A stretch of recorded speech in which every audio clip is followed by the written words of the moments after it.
আসসালামু আলাইকুম ভাই। তো আজকে আমার এই ভিডিওটা ভাই করতেছি ভাই আপনার লিগে।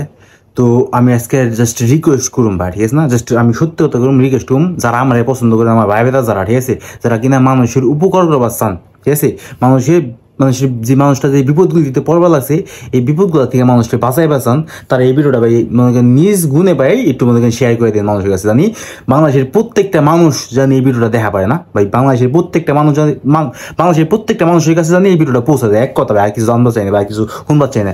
নিজের নিজের পেজে থেকে ভাই, নিজের নিজের ইয়ে থেকে শেয়ার, মানে পুরো যেমন পরে নেমে খালি শেয়ার করেন ভাই।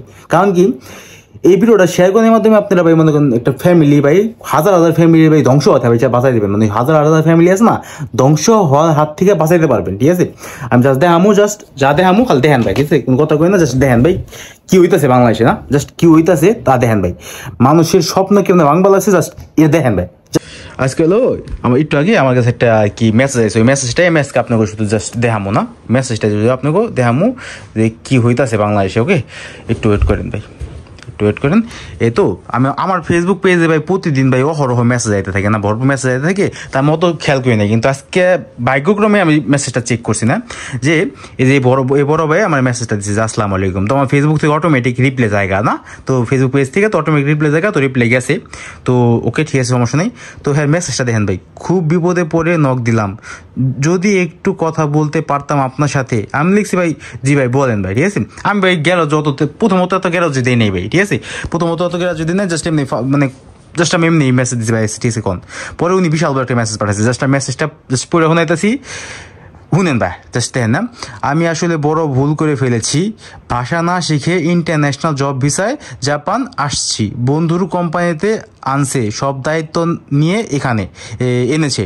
ওকে, মানে বন্ধুর কোম্পানিতে আনছে, সব দায়িত্ব নিয়েই এনেছে, বাট এখন কোনো জব ম্যানেজ করে দিতে পারছে না। আমিও অনেকভাবে ট্রাই করতেছি, কোনোভাবেই কিছু করতে পারতেছি না। ওকে, 3 মাস ধরে আসছি, এখন সার্ভাইভ করতে পারতেছি না। আমার আমার করণীয় কি আসলে, মানে হ্যাঁ আমার কাছে মানে ভাই মানে হেল্প চাইতেছে ভাই, আমি করুম না কি? আমি তো ভাই 3 মাস ধরে জাপানে পড়ে রয়েছি ভাই। আমার তো ভাই আমার যে বন্ধু আমার আনছে, ওই বন্ধু আমার মানে কামও দেওয়া পারতেছে না। আমি মানে মানে বুঝতে পারছেন তো, 3 মাস ধরে জাপানে মানে কাম ছাড়া থাকা মানে বেটা গেছে একটা টাকা নেই, মানে ভাত খাওয়ানো পর্যন্ত টাকা নেই আমার, যেটা মনে হইতেছে না। আমি তারপরে রিপ্লাই দিচ্ছি, আপনার বন্ধু কি বলে এখন, তার আসলে কোনো ক্ষমতা নাই জব দেওয়ার, সে ভেবেছিল কোনোভাবে একটা ম্যানেজ করে দিবে, এখন তার নিজের জব চলে গেছে, তার নিজের জব ম্যানেজ করতে পারতেছে না। মানে বুঝতে পারছেন তো ভাই, মানে সাধারণত এরকম দালালিগুলি আছে না, যে এরকম টাইপের মানুষগুলি করে, যারা কিনা নিজের কোনো যোগ্যতা নাই, মানে কাম করে, মানে নিজের শ্রম দিয়ে কাম করে 2 টাকা কামাবে, এই যোগ্যতা জাগো নাই, হেরাইলো বাংলাদেশ থেকে সহজ সরল মানুষকে দইরে মনে করেন বাংলা জাপানে নিয়ে, জাপানে না 2 টাকা পকেটে ঢুকানে ধান্দা করে, ঠিক আছে। তার পরবর্তী মেসেজটা দেখেন ভাই, পরবর্তী মেসেজটা এরকম, আমার দায়িত্ব এখন সে নিবে না, আমারটা আমাকে দেখতে বলছে, এখন আমার দেশে চলে যাওয়ার মতো অবস্থা, মেন্টাল প্রেশারে শেষ হয়ে যাচ্ছে, ঠিক আছে না। আমি বুঝি ভাই, আপনি একটা দেশে আইছেন, আপনার পরিবার আপনি একটা ভরসা করে আপনি একটা দেশে পাঠাইছে, আপনি মনে করেন এতগুলি টাকা খরচ করে একটা দেশে আইছেন, তো অবশ্যই ভাই মাথায় টেনশন থাকে। আমি যখন নতুন নতুন জাপানি আমার মতো এরকম টেনশন আসলে, ঠিক আছে। আমি লিখছি যে উনি আপনার থেকে কত টাকা দিলে, সিনেমা বানাম বলেছে না, উনি আপনার থেকে কত টাকা নিয়েছে ভাই, জাস্ট উনি তারপর রিপ্লাই দিয়েছে না, মানে সহজভাবে রিপ্লাই দিয়েছে ভাই, 16 লাখ টাকা নিয়েছে, কথা ছিল 10 বা 12 লাখের, সেটা বাড়তে বাড়তে 16 লাখে চলে গেছে, একেবারে ক্লোজ ফ্রেন্ড, তাই কিছু বলিনি যে আসার পর সাপোর্ট পাবো। মানে উনার কাছে প্রথমে 10 থেকে 12 লাখ টাকা চাইছে, 10-12 লাখ টাকা বাড়তে বাড়তে বাড়তে 16 লাখ টাকা গেছে গা। এখন অনেক কাছের বন্ধু, কিছু কইতেও পারে না, সইতেও পারে না, ঠিক আছে। ভাবছে যে জাপান জামু গেলে তোমার বন্ধু আমার সাহায্য করবোই। ওকে, তো বাট আসার পর আমি শিক্ষা পেয়ে গেছি, এমন পরিস্থিতি কারোর জীবনে না আসুক। মানে হ্যাঁ, বুঝা গেছে কেন জাপান কি, ঠিক আছে। সব এগুলা দালাল ভাই, আমি লিখছি না, সব এগুলা দালাল ভাই, বন্ধু বলতে কিছু নাই ভাই। এক কথা, জাপানের মাটিতে বন্ধু বান্ধব বলে কোনো কিছু নাই ভাই। সবাই হিনে আপনার কেউ হাইদাইতে মেসেজ দিব না, কেউ আপনার কোনো হাইদাইতে হেল্প করবো না, নিজের স্বার্থ ছাড়া, ঠিক আছে ভাই। মানে সেই কারণে মনে করেন আপনার জাপান আইনে সাপোর্ট দেবো, এই সাপোর্ট কে দিব ভাই? জাপানে যেসব লোকেরা লুকানে মানে ম্যাক্সিমাম না, সবার কথা কম না, 2-1 বাদে যারা জাপানের লুকানে ম্যাক্সিমামই ভাই জব বিশাল লোক, এরা নিজেরাই মাইসের কোম্পানিতে কামলা দেখা খায়। বাংলাদেশে ভাই বিভিন্ন দালালি মালালি করে বিভিন্ন ধান্দা বান্দা করে বাংলাদেশে সহজ মানুষগুলো আইনে মনে করে মানুষগুলো টাকাগুলি ধ্বংস করে। তো খেয়াল লাগছে যে আগে বুঝিনি 10 বছর সম্পর্ক, 10 বছরের সম্পর্কে এভাবে জীবনটা নষ্ট করে দিবে। ফ্যামিলি সব দিয়ে আসছিলাম, আসার আগে খোঁজ নেইনি, এটাই আমার বড় ভুল, এখন সাফার করতেছি। মানে উনার সাথে উনার সম্পর্ক 10 বছরের ভাই, 10 বছরের সম্পর্ক। আর উনি জাপানে আইছে, উনার ফ্যামিলি সবকিছু যত সেভিংস যা ছিল সব দিয়ে তারপর জাপানে আইছে না। তারপর এখন আমি আর কি কমাবো, আমি আমার ভাই তাদের লিঙ্ক আপ যা আছে আমি চেষ্টা করতেছি ভাই না, ঠিক আছে ভাই, আমি লিখছি ভাই, আমি চেষ্টা করুন ভাই যতটা পারি ব্যবস্থা করার, একটা ব্যবস্থা হইব, মানে বর্ষা তো দিতে হইব, তাহলে তো মানুষটা ভাই মানসিকভাবে মরে যাবো না।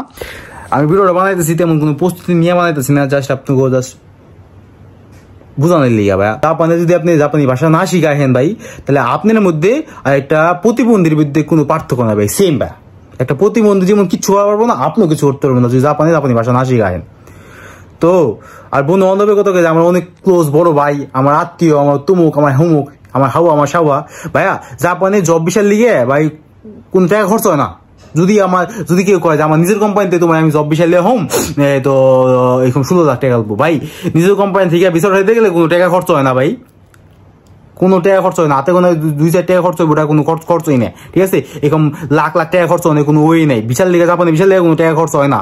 যদি কোনো এজেন্সির মাধ্যমে করেন তো এজেন্সি চার্জ নেবে, ওটা মাইনে নেওয়া যায়। কিন্তু আপনার কেউ আপনার মেসেজ দেয় কইলো, বা আপনার আমার বন্ধু, আমার ভাই, আমার অমুক আত্মীয় তমুক আত্মীয় কইলো যে হেয়ার কোম্পানিতে আপনি চাকরি দিব, হেয়ার কোম্পানিতে আপনার আবার 16 লাখ টাকা লাগবো কিনলে, 14 লাখ টাকা লাগবো কিনলে, 12 লাখ টাকা কিনলে লাগবো, কথা বলছেন না। এগুলি সব দালালি ভাই, এগুলি সব দান্দামি ভাই, বুঝছেন। তো সেই কারণে ভাই এই ভিডিওটা যেই দেখবেন ভাই নিজ গুণে ভাই ভিডিওটা শেয়ার করে দেন ভাই, হাজার মানুষের ভাই উপকার হবে, হাজার মানুষের শেষ সম্বলটুকু ভাই খোয়াইবো না, ঠিক আছে। আমি ওনার লেগে যে কতটা চেষ্টা করতেছি ভাই, আমি জানি, আমার আল্লাহ জানে ভাই, আমি কত মানুষের যে মেসেজ দিছি, কত মানুষের যে ফোন দিছি ভাই। একটা ভাই ভেতর আছে কি ভাই কামের ব্যবস্থা করে দেন, এখন জাপানিজ ল্যাঙ্গুয়েজ নেই ভাই, পারতাছি না ভাই, আমি আমার কাপাকে ভাই আমার গামে গেছি ভাই। কোন সময় থেকে আইসি কত বিকাল 3:30 সময় আমি কাম থেকে আইসি, 3:30 থেকে এই যখন ভাই রাইতে 7-8টা বেজে আছে, আমি টানা ভাই ফোন দিবা লাগছে একজনের পর একজন হোক্কাইডো থেকে শুরু করে আমি ওকিনা যত ভাই বেদার আছে আমি একটা করে সবাই ফোন লাগাই দিয়েছি, কাম পাইতেছি না, কথা বলছেন না। তো সেই কারণে জাপানে আসার আগে সবকিছু ভাই ভালো করে বুঝে আসি না, তারপর জাপানে আসেন না, ঠিক আছে। আসলে সবাই ভালো লাগবেন, আর ভিডিওটা বেশি শেয়ার করবেন। ধন্যবাদ, আসসালামু আলাইকুম।